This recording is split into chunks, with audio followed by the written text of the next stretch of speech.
여러분 한 주간 잘 지내셨나요? 우리 잠시 동안이지만 앞뒤 그리고 양옆에 있는 분들과 서로 인사하고 안부 묻는 시간을 잠깐 가지면 좋겠습니다. 여러분 각 사람마다 2명 정도씩 최소한 2명 정도씩 서로 인사하시고 잠시 안부를 묻는 시간 가질까요? 자, 서로 인사해 보겠습니다. 우리가 매주 보지만 또 이렇게 인사하는 것은 또 생소하고 또 어색하실 수 있는데요. 좋습니다. 여러분 우리가 조금 전에 서로에게 인사를 하고 또 안부를 물어보는 시간을 가졌습니다. 그런데 여러분 평소에요. 누군가를 만나고 또 오랜만에 얼굴을 마주하는 사람들과 어떤 말을 통해 인사를 하고 또 안부를 물어보시나요? 우리 대한민국 사회에서는요, 누군가를 만났을 때 매우 반갑게 혹은 그냥 습관적으로 관성적으로 다음과 같은 표현을 사용하면서 인사와 안부를 묻는 것 같은데요. 자, 이런 인사말들이죠. 안녕하세요. 좋은 아침입니다. 그리고 오랜만에 만난 사람들한테 잘 지내셨어요? 요새 별일 없으시죠? 애들은 잘 크고 있죠? 부모님 건강하시죠? 이런 얘기들 참 많이 하지 않습니까? 여러분도 앞에 화면에 나온 인사말들을 통해서 누군가와 인사를 하고 인사를 받아본 적이 있으시죠? 그런데 우리 습관적으로 또는 관성적으로 혹은 반가움의 표현으로 자주 사용하는 이런 인사말들에 대해서 한번 고민해 봤으면 좋겠어요. 먼저 안녕하세요, 좋은 아침이라는 인사말부터 살펴볼게요. 여러분, 사람이 매일매일 아침마다 안녕하기만 할 수 있을까요? 여러분 하루 아침에 어떠세요? 막 상쾌하고 막 에너제틱하고 막 신나십니까? 보통 막 비몽사몽 힘들고 막 어깨에 막 옛날 표현인 것 같긴 하지만 좀 고만 말이 올라간 것 같고 힘들잖아요. 특히 아침마다 아이를 등원을 시켜야 하는 가정들은 어떻습니까? 평안하십니까? 안녕하십니까? 안녕은 사치고 전쟁통 같을 것이에요. 그런데 우리는 타인에게 인사와 안부를 전할 때 대부분 상대방이 안녕하다라는 전제하에 그냥 안녕하세요라고 말하는 경우가 많다라는 것이죠. 심지어 투병 중인 분들에게도 마찬가지입니다. 매일 통증이 나를 깨워서 일어나는 사람들에게 좋은 아침까지는 아니어도 안녕하세요라는 말 우리는 쉽게 건넨다라는 거예요. 심지어 저는요, 조문 가서 장례식장에서 그런 얘기도 들어본 적이 있어요. 잘 지내셨죠? 오랜만에 만나신 것 같아요. 상주분에게 잘 지내셨죠? 잘 지내지 못한 상황이잖아요 지금. 뻔한데도 그냥 그 말이 튀어나온다라는 거예요. 이런 현상은 아주 오랜만에 만난 사람들의 인사말에도 다 담겨 있죠. 잘 지내셨죠? 요새 별일 없으시죠? 애는 잘 크고 있죠? 부모님 건강하시죠? 라는 인사말들. 이 또한 상대방이 무탈할 것이라는 기대와 전제를 담은 인사말들인데요. 그러나 오랜만에 만난 상대방 중에서 잘 지내지 못했거나 요새 별일이 있거나 자녀가 아프거나 부모님의 건강이 좋지 않은 분들도 계실 거란 말이에요. 이처럼 우리가 흔히 사용하는 인사말들에는요, 부정적인 상황을 최대한 멀리하고 싶어하는 경향이 확실하게 드러나는 것 같습니다. 그렇다면 왜 이러한 부정적인 상황에 대해서 멀리하려는 모습이 우리의 인사말 가운데에서도 강력하게 자리 잡고 있을까요? 먼저 인간이라면요, 누구나 자신을 포함해서 자신의 주변 사람들이 불행하기를 바라지 않을 것이기 때문입니다.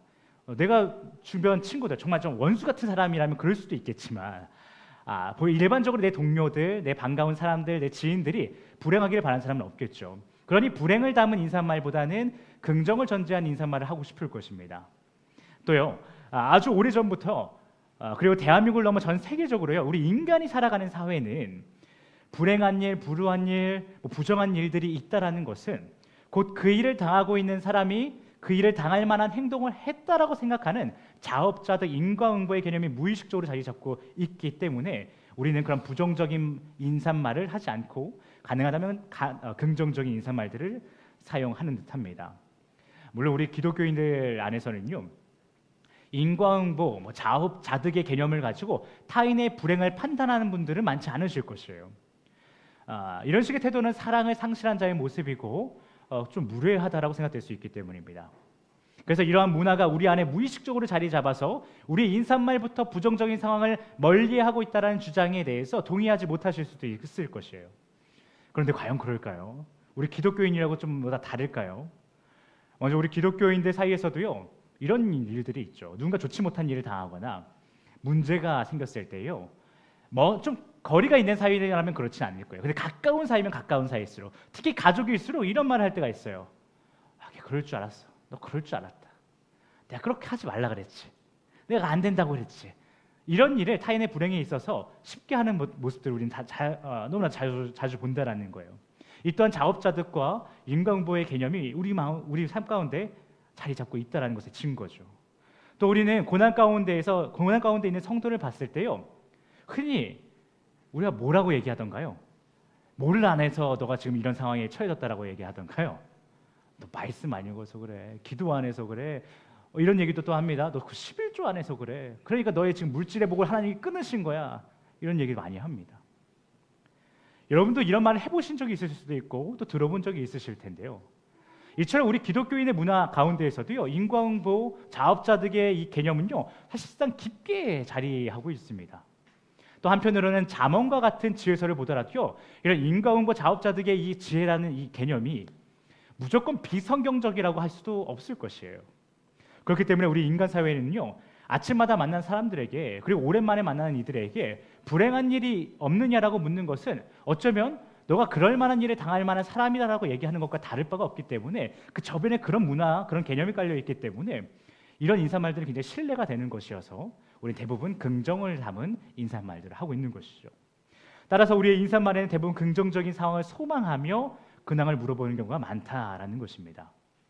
그런데요, 아주 오래전에 어떤 한 사람에게 정말 불행한 일, 불우한 일, 부정한 일, 그 온갖 나쁜 일들이 다 몰아쳤던 적이 있어요.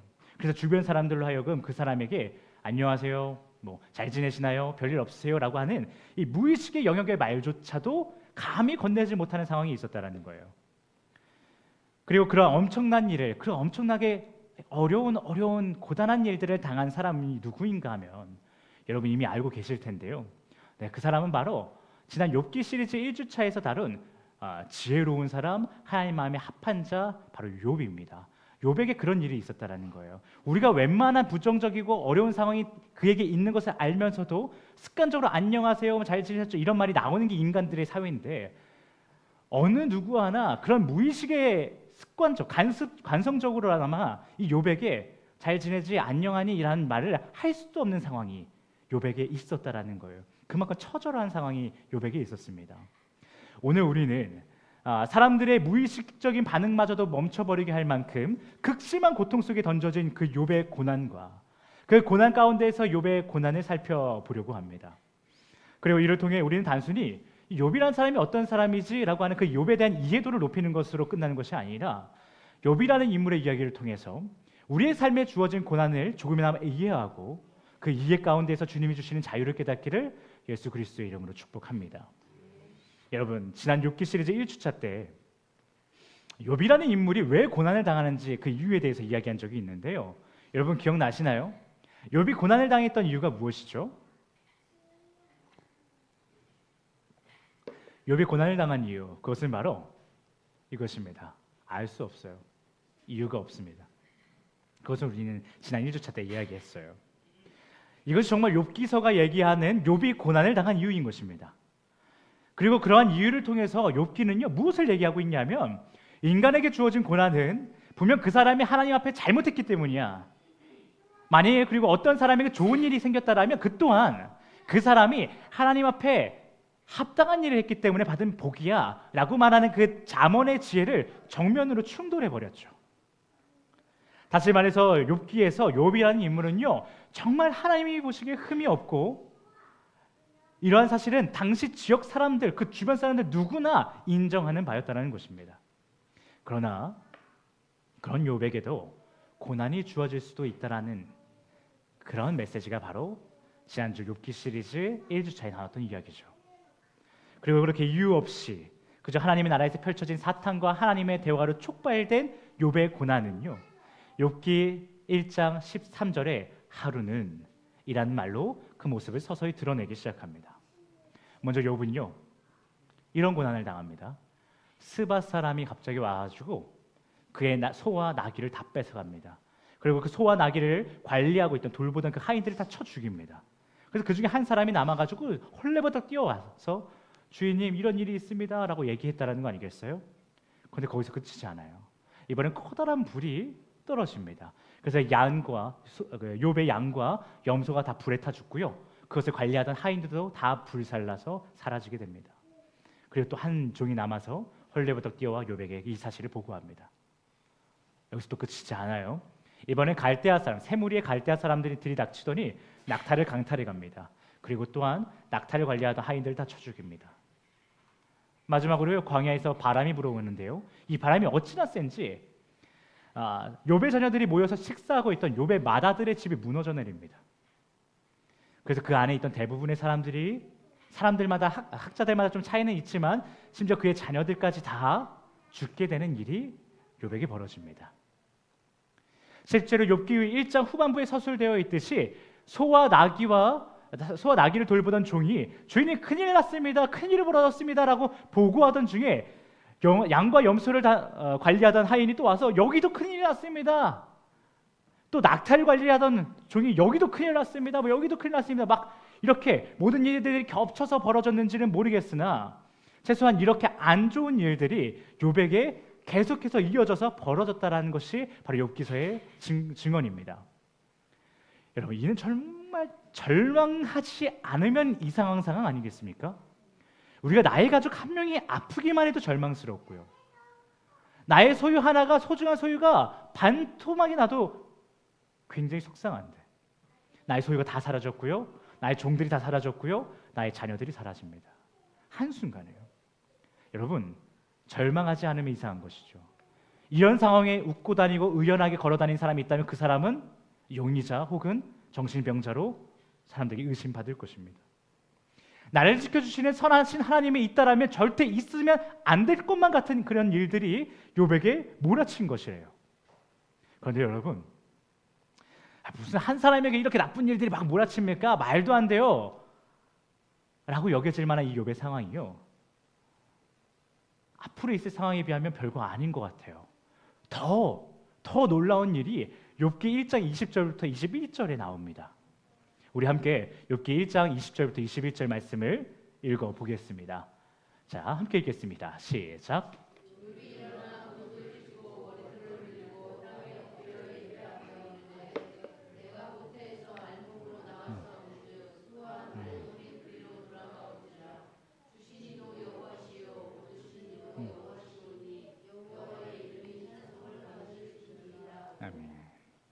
여러분, 20절에 나타난 욥의 모습은요, 그 극심한 고통 중에 있다는 것을 보여줘요. 그가 뭘 하고 있습니까? 일어나서 겉옷을 찢고 머리털을 밀고 땅에 엎드려 예배하지 않습니까? 이거는요, 자녀가 죽었을 때, 내 사랑하는 가족이 죽었을 때, 정말 미칠 것만 같은 슬픔이 있을 때 사람들이 하는 모습이에요. 지금 욥은요, 의연한 것 같아 보이지만 나의 소유까지도 아닐 것 같아요. 나의 자녀들이 죽은 것으로 심히 고통 가운데 있단 말이에요. 그런데 그가 하는 일이 무엇입니까? 그의 슬픔과 그의 고통이 닿는 것이 무엇이었다라고요? 하나님을 향한 예배였고 주님에 대한 찬양이었다라는 것. 여러분, 놀랍지 않습니까? 정말 욥의 이런 모습은 여러분과 저만 놀랄만한 일이 아니었던가 봐요. 사탄도 이 일에 놀라게 됩니다. 야, 이거 보통 아니구나. 욥이라는 사람이 정말 일반적이지 않구나 싶었던 거예요. 욥기 2장을 보면요, 하나님께서 사탄에게 이렇게 얘기합니다. 이 일들이 다 벌어진 다음에예요. 하나님이 말씀하십니다. 야, 사탄아, 봤지? 욥 봤지? 야, 대단한 거 봤지? 얘기합니다. 마치 1장에서요, 하나님께서 세상을 둘러보고 왔다고 했던 그 사탄에게 물어봤던 것과 똑같은 장면이 나오는 거예요. 욥 봤지? 대단하지? 자랑스러우신 거예요. 그래서 사탄이 뭐라고 하냐면요, 예전엔 소유만 뺐으면 된다 그랬잖아요. 소유만 다 뺐으면 아마 얘 하나님 저주할걸요? 했던 이 사탄이요, 그렇게 호언장담했던 사탄이요, 당황한 거예요. 큰일 났는데 이거 뭐지? 예상과 다른 것이죠. 그래서 갑자기 황급하게 말을 바꾸기 시작합니다. 그의 몸을 쳐서 죽을 것만 같은 고통을 주면요, 주님, 이번에 진짜 하나님을 저주할 거예요. 욥이라고 그것을 버텨낼 수 있겠습니까? 그러지 못할 것입니다. 그러니 나로 하여금 그의 몸을 칠 수 있게 해주세요 라고 얘기합니다. 1장에는요, 사탄이 호언장담했어요. 소유만 뺐으면요, 뭐 몸을 칠 필요도 없습니다. 소유만 뺐으면 얘는 저주할 거예요. 그런데 저주 안 하니까 사탄이 얘기하는 것이죠. 하나님, 제 생각을 잘못했어요. 몸을 쳐봐야겠습니다. 죽기 직전까지 상황에 몰아쳐봐야겠어요. 그러면 얘도 하나님을 저주할 것입니다. 허락해 주세요. 그러니까 하나님이 그런 사탄의 말을 듣더니요,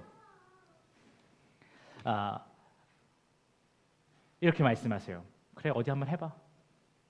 단 그의 목숨을 해치지는 마라고 얘기하십니다. 그래서 사탄이 곧바로 욥에게 달려갑니다. 그래서 극심한 피부병을 줍니다. 피부병이요, 뭐 두드러기 좀 나고, 뭐 이렇게 뭐 알러지 반응 올라오고 뭐 이런 정도가 아니고요, 사람이 죽을 정도로 사회에서도 고립되고 그 사람의 육체적으로도 아무것도 할 수 없을 만큼 심각한 피부병을 욥에게 준 것이에요. 그로 인해 욥은요, 욥기 2장 8절을 보시면 재 가운데라고 표현된 곳에서 앉아가지고 도자기 파편으로 피가 날 정도로 자신의 피부를 막 긁기 시작합니다. 가만히 있으면 너무 간지럽지만 피가 나면 더 악화될 것을 알지만 당장에 가만히 있을 수가 없어서 도자기 파편을 가지고 막 긁기 시작한 거예요. 그런데 여러분, 여기서 이 재라고 표현된 곳은요, 단순히 잿더미가 아닙니다. 여러분, 도자기 파편이 어디서 났을까요? 이 재 가운데라고 표현된 곳이 어느 곳인지를 보면 좀 추측해 볼 수 있어요. 여기서 재 가운데라는 것은요, 그냥 잿더미 위에가 아니에요. 쓰레기 처리장 혹은 분뇨 처리장을 얘기합니다. 그러니까 어쩌면 쓰레기 처리장에 있어가지고 거기 있는 도자기 파편을 자신의 몸을 긁었을 수도 있고요.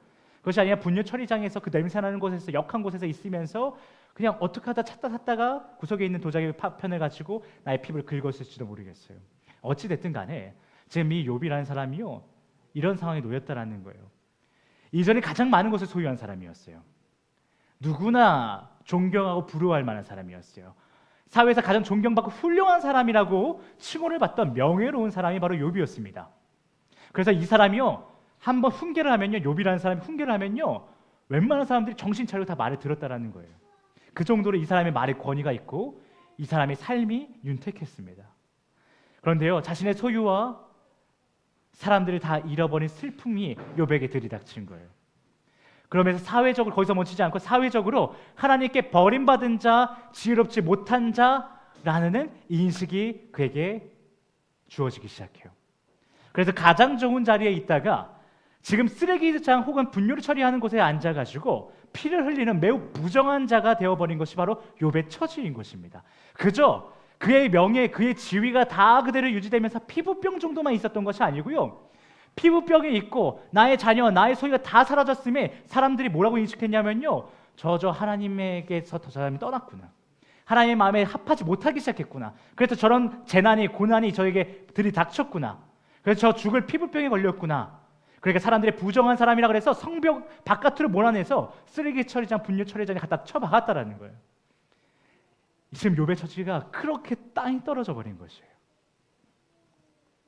이런 허무함과 슬픔 등 온갖 부정적인 감정이 욥을 감싸 안고 있을 때, 이 무렵에 이번에는 아내가 그를 찾아와 이렇게 얘기합니다.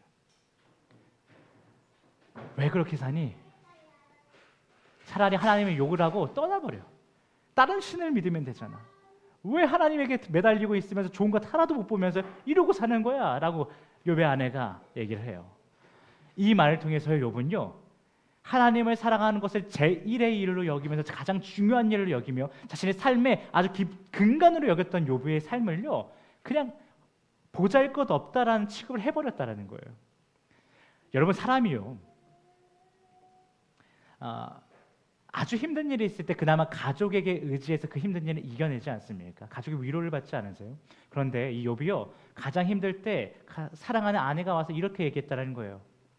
하나님 떠나버려. 너의 지금까지 삶 아무 의미 없고 그냥 보잘것 없으니까, 그 지금 다 이렇게 보여지고 있는 거니까 이제는 그곳을 떠나서 그냥 떠나서 살아버려. 이렇게 얘기를 한 거예요. 그러나 이러한 순간에 욥이 어떻게 반응하는지 아세요? 아내에게 얘기해요. 어리석게 굴지 말라고요. 하나님께서 우리에게 이유 없이 좋은 것을 줄 때는 그것을 다 받더니 이제는 이유 없이 하나님께서 나에게 고난을 주신다고 해서 그것을 받지 않는다라는 건 말이 되지 않는 거야 라고 얘기를 합니다. 그렇게 하나님의 선하심과 왕되심을 인정하면서 끝까지 욥은요, 하나님에 대한 불평을 쏟아내지 않아요. 욥은 정말 보통 사람이 아닌 것이죠. 정말 특별한 사람이었던 것 같아요. 이처럼 욥이 자신의 처참한 상황에도 불구하고 자신의 마음의 중심을 잘 잡고 있던 그 상황이에요. 여러분과 제가 욥의 이야기에서 가장 익숙하게 여길 만한 상황이 이제 드디어 나옵니다. 그 장면이란 바로 무엇인가 하면 욥을 위로하기 위해 서로 약속을 해서 먼 길을 와온 세 친구들의 등장입니다. 여러분, 욥의 이야기하면 꼭 세 친구가 떠오르시죠.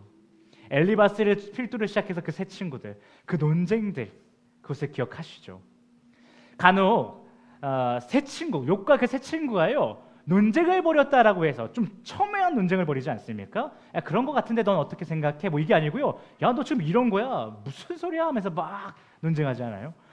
그런 이야기들을 우리가 잘 기억하고 있기 때문에 이 욥과 세 친구의 사이가 완전히 막 진짜 친해서 막 보일 거 못 보일 거 다 보이는 그런 관계가 아니라 마냥 원래부터 관계가 좋지만은 않은 그냥 친구긴 친구인데 어느 정도 거리감이 있는 친구인 것으로 의심하시는 분들이 계시기도 하는데요.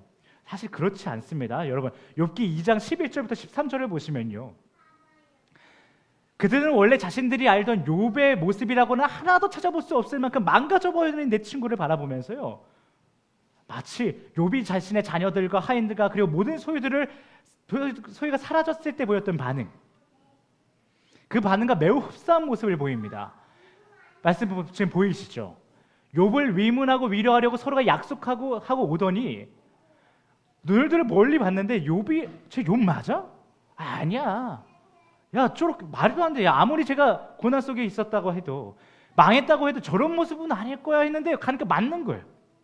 이 친구들이 무슨 반응을 보였냐면요, 욥이 자신의 소유, 자녀들을 포함한 모든 소유를 빼앗겼을 때, 사라졌을 때 보였던 반응과 똑같은 반응을 보입니다. 그 친구들이 일제히 소리 지르면서 울기 시작하는 거예요. 내 친구의 이 처참한 모습을 보면서 울기 시작하는 거예요. 그래서 겉옷을 찢고 자신의 머리에 죄를 털어버립니다. 그리고요, 심지어 어떻게 하냐면요, 7일 밤낮을요 욥이 앉아있는 그곳에 함께 합니다. 여러분, 아까 욥이 어디 있었다 그랬어요? 쓰레기 처리장 혹은 분뇨 처리장에 있었다고요. 근데 그것은 그냥 더러운 곳뿐만이 아니고요, 그 당시 사회에서 봤을 때 굉장히 부정한 곳이에요. 굉장히 하나님 앞에서 부정한 자들, 쓰레기 같은 사람들만 모이는 곳이 쓰레기장이고 분뇨 처리장인 것이에요. 그러니까 그곳에 있다, 그곳에 7일 밤낮을 함께 하고 있다. 여러분, 욥의 친구들이 보통 친구들은 아니에요. 각자 각지에서 덕망에 있고 명예에 있던 사람들이에요. 근데 그 친구들이 먼 길 와가지고요, 내 욥의 친구, 이 친구가 앉아있는 쓰레기 처리장인지 분뇨 처리장인지 모를 그곳에서 7일 밤낮을 함께 했다고요. 그리고 그러한 자신들의 방문도, 이 친구 지금 상황을 보니까 우리가 먼 길 왔다고 해서 이 친구가 좀 위로를 받을까? 혹은 우리가 지혜로운 사람들이니까 각 세 사람이 어떤 말을 하면 이 친구가 위로를 받을까? 고민해봤는데 아닌 거예요. 우리가 어떤 말을 한들 이 친구가 지금 당한 고난이요, 어떤 말로도 위로할 수가 없는 상황이었던 거예요. 그래서 이 지혜롭다라는 사람들, 여러분, 지혜롭다는 사람은 이걸 뭐라 그래요? 말 많은 사람들이에요. 교수님들 어때요? 제가 맨날 교수님들 찾아뵐 때마다 참 고민스럽거든요. 무슨 말을 해요? 너무 어색한데? 근데 교수님 인사만 하면 교수님이 한 3시간 떠들다가 끝나요. 그래서 똑똑한 사람들 치고 말 없는 사람 별로 없는데, 여러분, 욥의 세 친구도 참 지혜로운 사람들이에요. 유명했던 사람들이에요. 근데 지혜의 말이 왜 없었겠어요? 그런데 고민해봤더니 이 친구를 위로할 만한 말이 없는 거예요. 그래서 7일 밤낮 동안 한마디도 말하지 않고 그냥 욥의 옆을 지켜줘요. 진짜 멋진 친구들 아닙니까? 온갖 아치와 전염병, 그리고 사람들의 곱지 않은 시선을 7일 밤낮을 같이 견뎌냈다는 거예요. 그런데 그렇게 자신을 위로하기 위해 먼 길을 왔고 7일 동안 밤낮 이 자신 때문에 쓰레기 처리장, 분뇨 처리장에 앉아있던 내 친구들을 보니까 나 혼자 아니구나 싶었나 봐요. 모든 것이 사라졌는 줄 알았더니 나한테 친구가 있었지 하면서 욥이 그 7일의 시간이 지난 다음에 위로를 얻고 힘을 얻어서 용기를 가지고 욥의 자신의 새 친구에게 말을 하기 시작해요. 욥도 7일 동안 울기만 하고 아무 말도 안 했었던 거예요. 그런데 드디어 말을 하기 시작해요. 뭐라고 얘기하냐면요, 욥이라고 하는 이 지위 높은 사람이 어디 가서 이런 얘기했겠어요? 나 힘들다라고 얘기해요. 나 너무 힘들다. 나 정말 죽을 만큼 힘들어라고 친구들한테 얘기를 해요. 그래서 심지어 이런 얘기도 합니다. 자신의 생일을 저주해요. 내가 태어난 날을 저주해요. 그날이 없었더라면, 차라리 그날에 그냥 내가 죽었더라면 라고 하면서 막 자신의 생일을 저주하기 시작합니다. 이러한 욥의 얘기를 막 친구들이 들어줘요. 그러면서 그래, 이 말을 우리가 듣다 보면 이 친구의 마음이 좀 위로가 될까? 조금 다시 힘이 날까 하고 친구들이 들어줍니다. 그렇게 욥의 아픔과 함께하려고 친구들이 노력해줘요. 그런데 이 끈끈한 우정을 보이던 욥과 새 친구의 관계는요, 여러분이 잘 아시는 것처럼 문제가 생겨요. 우리 다 같이 욥의 새 친구와 욥과 그 새 친구의 그 우정에 금이 가기 시작했던 그 순간을 한번 찾아가 봤으면 좋겠는데요. 욥기 3장 20절부터 22절의 이 포인트가 욥과 새 친구의 관계를 깨버리는 발단이 됩니다. 우리 함께 읽어보겠습니다. 시작.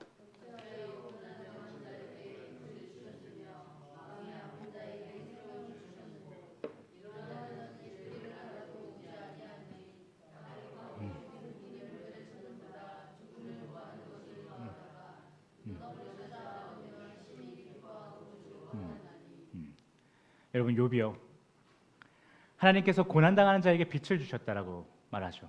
또 마음이 아픈 자에게 생명을 주셨다라고 말합니다. 그리고 22절에는 고난을 당하고 마음이 아픈 자가 무덤을 찾고 기뻐한다라고 얘기를 해요. 여러분, 뭐 이게 뭐 대단한, 뭐 특별히 나쁜 말 같습니까? 뭐 별 느끼지 못하실 수도 있어요. 그런데 이 말이요, 욥의 새 친구에게 트리거가 돼요. 빵! 이 관계가 깨지기 시작했다라는 거예요.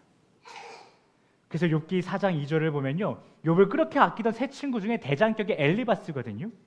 이 당대에 정말 지혜로운 자들만이 살아간다라고 하는 그 대만 지역에 거주하는 엘리바스라는 사람이요, 7일간의 침묵을 이 친구도 깨는 거예요. 욥의 욥만 깬 게 아니라 이 엘리바스도 7일간의 침묵을 깨면서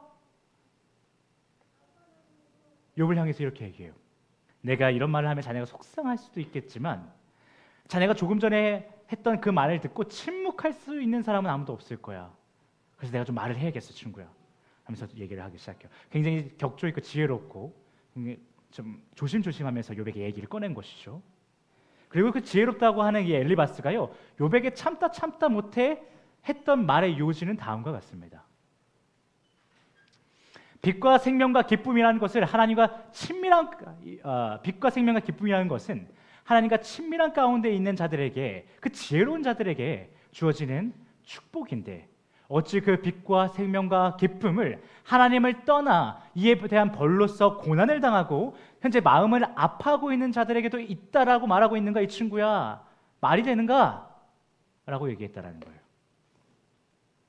여러분, 조금 전에 이 엘리바스의 이런 발언들은요, 욥의 새 친구에게 너무나도 중요한 포인트였어요. 왜냐하면 현재 그들은요, 욥이라는 자신의 친구가요, 하나님을 떠나 이에 대한 벌로서 고난과 고통을 받고 있다라고 생각하면서, 그렇게 죽음으로 걸어가고 있다라고 생각하면서 이러한 욥의 삶을 돌이키라고 말하고, 그래서 다시 하나님 곁에 돌아가서 예전과 같이 복이 넘치는 삶을 살기를 바라는 마음에 먼 길을 왔고 분뇨 처리장에서 7일 동안 잠자코 아무 말 없이 옆자리에 지켰다라는 거예요. 그런데 정작 하나님을 떠나가고 있는 이 욥이라는 자가, 이 욥이라는 친구가 현재 자신의 고난과 고통이 자신의 삶에 넘치고 있지만, 그런 삶을 내가 살아가고 있지만 그런 자신은 하나님을 떠난 적이 없다라고. 그래서 하나님께서 현재 고난과 고통을 주고 있긴 하지만 그와 동시에 빛과 생명과 기쁨도 주실 수 있다라고 말하며 자신에게는 빛과 어둠을 동시에 허락하시는 주님에 대해서 막 얘기했다라는 거예요. 그 말을 들은 엘리바스와 욥의 새 친구가 가만히 있을 수가 없는 것이죠. 아주 이 친구가 미쳤구나, 큰일 났구나 생각했던 것이에요. 왜냐하면 당시 사회에는 빛이면 빛이고 축복이면 축복이고 빛과 생명과 기쁨이면 기쁨이지, 지혜로운 자면 지혜로운 자지, 지혜롭지만 하나님을 떠난 사람, 혹은 축복을 받지만 고난을 받고 있는 사람, 빛이 있지만 어둠이 함께 공존하는 사람은 없는 거예요. 그런 개념은 있을 수가 없어요. 하나님이 보시기에도 그것은 맞지 않다라고 모든 전 세계 사람들이 다 생각하고 있었단 말이에요. 그런데 이 친구가 말도 안 되는 말을 지금 하고 있는 거예요. 마치 이렇게 들렸을지 모르겠어요. 이 친구가 고난에 빠지기 시작하니까 합리화하는구나. 고난도 감히 하나님과 함께하는 자에게도 고난이 있을 수 있다라고 감히 이 친구가 말하고 있구나. 그래서 고난을 당하고 있는 사람이지만 기쁠 수 있다라고 말하고 있구나. 이 친구 아주 큰일 날 친구네. 합리화를 하면 안 되는데 정신 똑바로 차리고 하나님께 돌아와서 하나님에게 합한 자의 삶을 다시 회복해야 되는데 이거 큰일 났네 생각했을 거라는 거예요. 그래서 자신들의 긴 침묵을 깬 것이에요.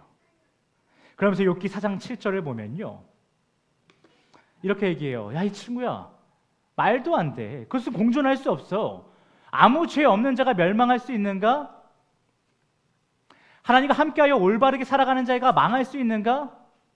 말도 안 되잖아. 그러니까 지금 너는 함령하면 안 돼. 너가 지금 망한 거, 너가 지금 이렇게 고난당하고 있는 거, 멸망당하고 있는 거, 다 너가 지금 하나님을 떠나서 그래. 너가 지금 죄를 지어서 그래. 합리화하지 마. 라면서 하나님께 돌아와 막 소리치는 거예요.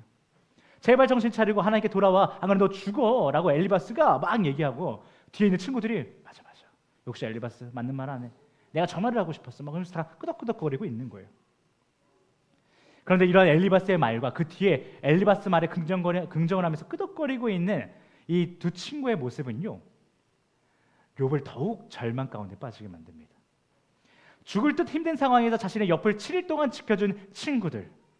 그래서 이 친구들에게 용기를 내서요, 남들에게는 하지 못한 자신의 아픔과 고통을 고백했는데 그 친구들에게 돌아오는 말과 시선은 너무나도 날카롭고 예리한 정죄의 말이니 욥은 더욱 절망할 수밖에 없었던 거예요. 사랑하는 헬스 패밀리 여러분, 혹시 여러분도 이런 경험이 있지 않으십니까? 여러분이 너무나도 힘든 거예요.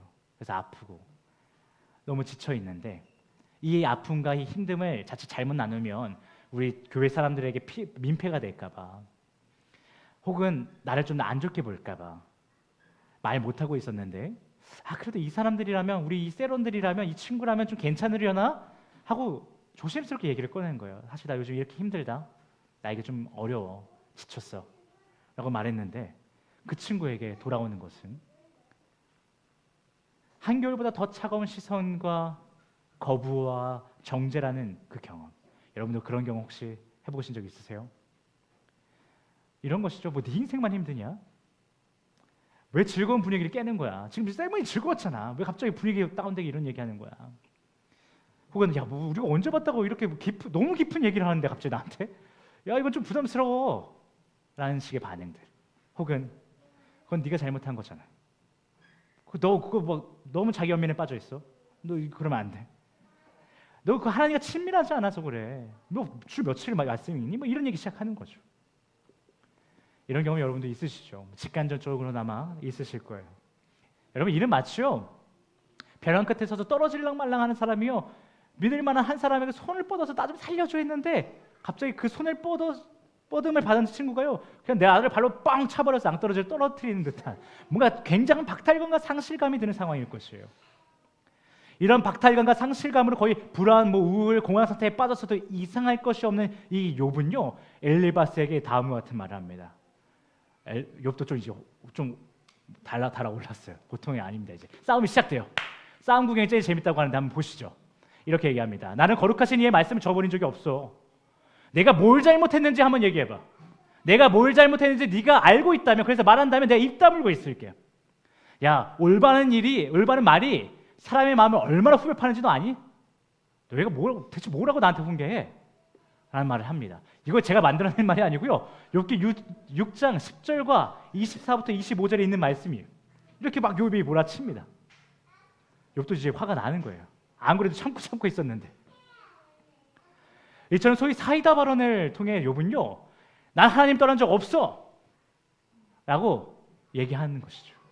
그래서 죄를 범하여 현재 벌을 받는 것이라고 말하고 있는 친구들에게 거센 저항을 막 하는 거예요. 무슨 소리냐, 나 그런 적 없다. 그런데 고난이 있는 것이다. 난 떠난 적 없고 하나님 말씀에 위배되는 행동을 한 적도 없지만 나에게 고난이 있는 거야. 너 그런 말을 하지 마. 그렇게 섭섭하게 말하지 마. 얘기한 것이에요.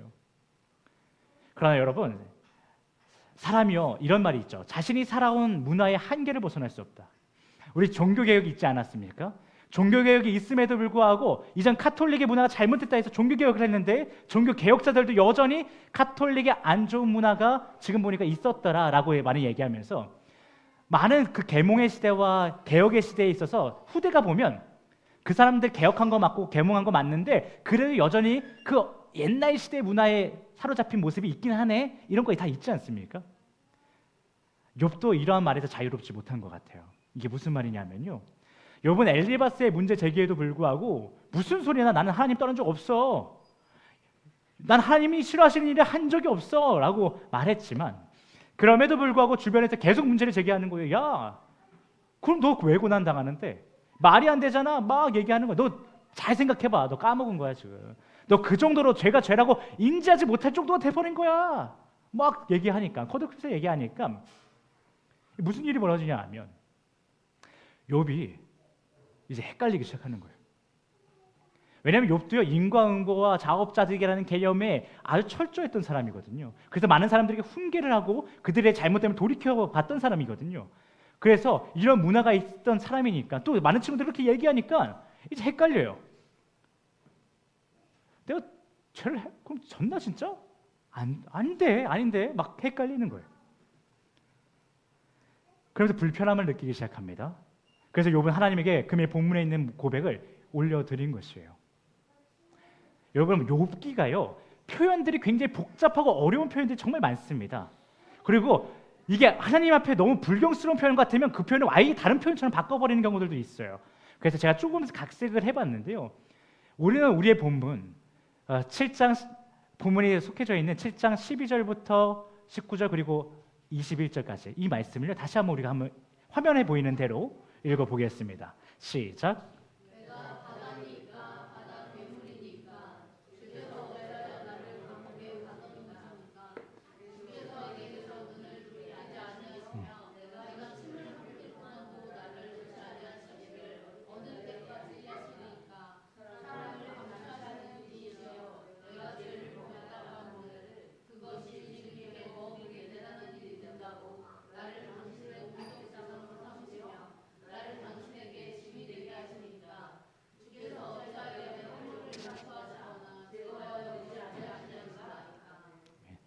욥이요, 이제 갈등하기 시작하고 고민스러운 거예요. 다들 그렇게 얘기하니까 너 죄졌다, 너 죄인이다 얘기하니까 아닌데 얘기하다가 하나님, 이제 욥도 이제 조금씩 이제 올라왔다 그랬잖아요, 감정이.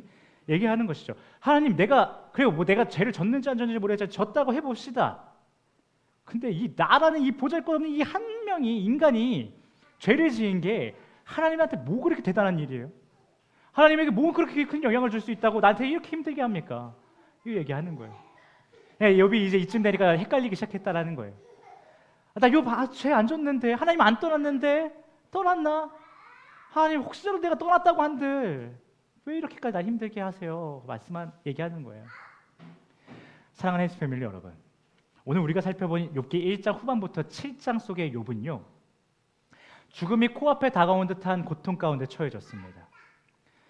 그 순간 욥의 아내는 욥이 자신의 삶에서 가장 중요하게 생각하고 있던 신앙은 아주 허무한 것이고 가치 없는 것으로 치부해버렸습니다. 또한 욥의 세 친구는 먼 길을 와서 욥을 위로하는가 했더니 결국 그 누구보다 욥을 절망 가운데 빠뜨리며 큰 상실감과 박탈감에 몸부림치게 했습니다. 이런 과정은요, 누가 뭐라 해도요, 하나님을 향한 자신의 사랑을 자신 있게 변호하던 욥을 지치게 만들고 흔들리게 만들었습니다. 이제는 자신이 하나님 앞에서 죄를 지었는지 아닌지도 혼란스러운 지경에 이르게 만들며 하나님께 한탄을 하는 자가 되게 만들었습니다. 여러분, 우리는 이러한 욥의 삶을 살펴본 뒤에 너무나도 고생을 많이 한 욥을 동정하거나 그를 그럼에도 불구하고 신앙을 지켰다라고 하면서 대단하게 지켜 세우는 것으로 끝이 난다면, 오늘 이 시간이 그렇게 끝이 난다면 이보다 더 의미 없는 일은 없을 것입니다. 우리 오늘 이 설교가 한 30분 정도 됐는데요, 이 30분이 너무 의미 없는 시간이 될 것입니다. 금일 주님께서 여러분과 저에게 이러한 욥의 고난과 그 고난 속에서 욥의 아내 그리고 욥과 친구들의 관계를 보게 하시고, 그 관계 가운데 욥과 하나님의 관계가 흔들리는 듯해 보이나 일련의 이 과정들을 보게 하시는, 흔들리는 것 같은 이 일련의 과정을 보게 하심은 분명한 의도가 있기 때문에, 그 의도를 우리가 알지 못하고 그냥 욥을 동정하고 대단하다 말하고 끝난다면 이 예배는 의미 없는 예배가 되는 거예요. 그렇다면 주님께서 욥기를 통해 오늘날 여러분과 저에게 의도하신 바란 무엇일까요? 그것은 바로 우리의 인생이란 마치 직장인이 때가 되면 월급을 받는 것처럼 이 땅에서 삶을 살아가다 보면 이유할 수 없는 고난을 받게 된다라는 거예요. 그런데 그렇게 될 때마다 하나님과의 관계가 무너지고 있는 자들을 잘 가르쳐서 다시 일으켜 세우기를 수도 없이 했던 이 욥도요, 하나님 앞에서 지혜롭다, 흠이 없다라고 여겨질 정도의 그 욥도요, 하나님과 성도의 관계 가운데 가장 중요한 한 가지를 깨닫지 못하면 어느 순간에 들어서는 하나님을 향한 자신의 사랑과 자신을 향한 하나님의 사랑을 의심할 수밖에 없다라는 사실을 기억하라는 거예요. 그리고 어쩌면 하나님께서는 자신이 사랑하는 욥에게 그토록 중요한 한 가지를 머리가 아니라 삶으로 깨닫게 해주시고자 사탄이 욥을 시험하자고 했던 그 제안을 수용하시면서, 그렇게 사탄을 사용하시면서 욥에게 가장 중요한 한 가지를 알려주고 싶었던 것이 아닐까 싶습니다. 그리고 오늘날 해당 말씀을 보는 여러분과 저에게 하나님께서 욥에게 알려주신 그 한 가지 가르침이 무엇인가를 듣고 각자 자신의 삶으로 돌아가세요. 욥과 같이 그 심한 고통을 마주하는 그 순간, 그래서 하나님을 향한 자신의 사랑과 자신을 향한 하나님의 사랑이 의심되는 그 순간, 하나님께서 금일 본문을 통해 알려주신 그 한 가지의 가르침을 지식이 아닌 삶으로 깨닫기를 간절하게 하나님이 바라시지 않을까 싶습니다. 그렇다면 여러분, 하나님께서 고난 중에 있는 욥에게, 그리고 오늘날 고통 가운데 있는 여러분과 저에게 알려주고자 하시는 그 중요한 한 가지는 무엇일까요? 그것은 바로 하나님께서 자신의 백성으로 삼고자 하는 자들은 제 아무리 죄를 범한다고 한들 그 죄 범함이 그들이 하나님을 떠났음을 의미하는 것이 아니며, 설령 죄를 범했다고 한들 그로 인해 하나님께서 자신의 백성들을 고난 가운데 머물도록 저주하는 분이 아니시라는 그 사실을 깨달으라는 것이에요. 그것을 우리에게 알려주고자 우리에게 욥기를 허락하신 것입니다. 그럼 여러분, 현재 여러분이 고난 가운데 머물러 있어 어려움의 시간을 보내고 계신다면 기억하십시오. 여러분에게 주어진 그 고난은 여러분이 하나님을 떠나서도 아니고 하나님께서 여러분을 저주하고 계신 것도 아니라는 사실 말입니다. 하나님은 여러분과 제가 우리의 연약함으로 인해 죄를 범했을지라도 그럼에도 불구하고 사랑하시며 여러분과 저를 자신이 약속하신 그 평안 가운데로 인도하여 주실 것입니다. 다만 우리에게는 아직 그 완전한 사랑에 대한 확신이 부족하여 오늘 하루가 불안하고 내일이 두려운 것입니다. 그러니 여러분, 오늘 또다시 여러분을 괴롭히는 그 고단함이 여러분을 덮치려고 한다면 그 고난의 순간 집중하십시오. 이 고난은 무슨 이유로 나에게 오는가? 어떤 죄를 내가 범했기에 이런 고난이 나에게 주어졌는가? 라고 하는 그 고난 자체에 집중하는 것이 아니라 그 고난의 순간 집중하시라는 것입니다. 우리 인간이 이해할 수 없을 가운데 고난을 허락하신 주님이 이와 마찬가지로 정말 아무 이유 없이 여러분을 완전한 평안이 있는 하나님의 나라로 인도하고 계신다라는 그 사실에 집중하시기 바랍니다. 아멘. 그리고 그 사실이 여러분의 지식이 아닌 삶으로 깨달아지게 해달라고 기도하시고, 반드시 여러분의 셀원이 있습니다. 하나님이 영적 가족으로 맺어주신 그 가족들이 있습니다. 그들에게 연락하셔서 카톡하셔서 나 지금 이런 상황이니 하나님을 나는 평안의 그 길로 인도하고 계심을 내가 삶으로 깨달을 수 있도록 나를 위하여 기도해달라고 부탁하시기 바랍니다. 그렇게 우리 모두 이 땅에서 삶을 다하는 그 순간까지 수많은 고통을 경험하게 될 텐데, 그때마다 흔들릴지언정 끝내 무너지지 않는 신앙 공동체 되어 다 함께 하나님의 나라에 들어가서 우리에게 약속되어 있는 그 평안을 누리길 예수 그리스도의 이름으로 축복합니다.